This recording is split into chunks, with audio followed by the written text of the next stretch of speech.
Good morning. Good morning. ચાલો હવે નજીકમાં કયો તહેવાર આવી રહ્યો છે? ક્રિસમસ. નાતાલ, ક્રિસમસ. બરાબર.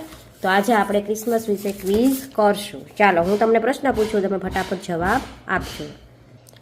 નાતાલનો તહેવાર કઈ તારીખે ઉજવવામાં આવે છે? 25 ડિસેમ્બર. નાતાલનો તહેવાર કોના જન્મદિવસની યાદમાં ઉજવવામાં આવે છે? પ્રભુ ઈસુ. બાળકો માટે ભેટ લાવતા લાલ કપડાવાળા પાત્રને શું કહે છે? Santa close. નાતાલના વૃક્ષ તરીકે કયા ઝાડનો ઉપયોગ કરવામાં આવે છે? ફર અથવા પાઇન. નાતાલના દિવસે ગવાતા ભક્તિ ગીતોને શું કહેવામાં આવે છે? કેરલ. કેરોલ્સ. શું કહેવામાં આવે છે? કેરોલ્સ. સરસ. ઈસુ ખ્રિસ્તનો જન્મ કયા શહેરમાં થયો હતો? બેથેલેમ. બેથલેહેમ.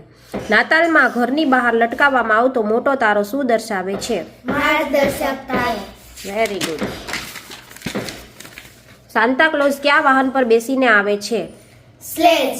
સાન્તા ક્લોઝનું અસલી નામ શું હતું? Saint Nicholas. Saint Nicholas. નાતાલનો તહેવાર આપણને કયો સંદેશ આપે છે? શાંતિ, પ્રેમ અને ભાઈચારો. Very good.